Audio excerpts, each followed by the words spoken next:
It is winter Mediterranean conditions. You have a massive amount of people living in makeshift plastic sheeting shelters. Those who aren't in plastic sheeting shelters are in tents, which have been beaten by heavy winds, heavy rains, and also these tents are old. These people have been living in them for a while. They've had to take them down and move them multiple times based on the evacuations, based on the availability of land, and also due to the mass flooding that's been occurring. So these tents have been disassembled and reassembled. They are fragile, to say the least, and the wear and tear on them really shows now.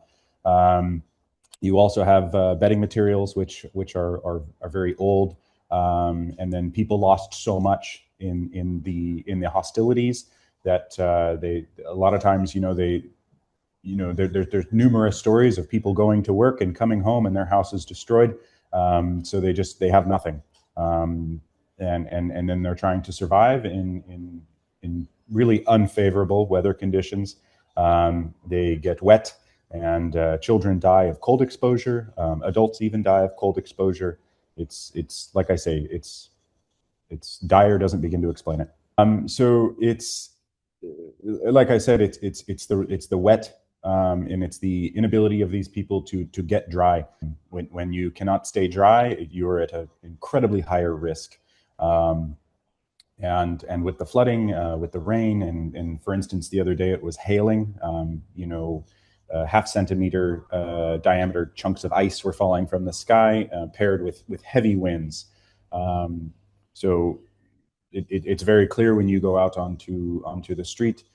These people are living in mud, in horrific hygiene conditions. They cannot get clean, they cannot get dry, and of course, children who are skinny. It's very difficult for them to stay warm. You have entire families living under a few blankets, and when those are wet, it's horrific. Yes, Israeli attacks still do occur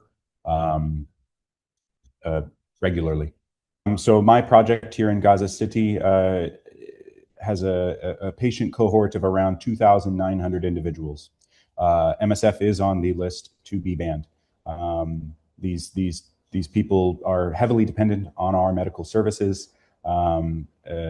Less aid organizations is not the answer.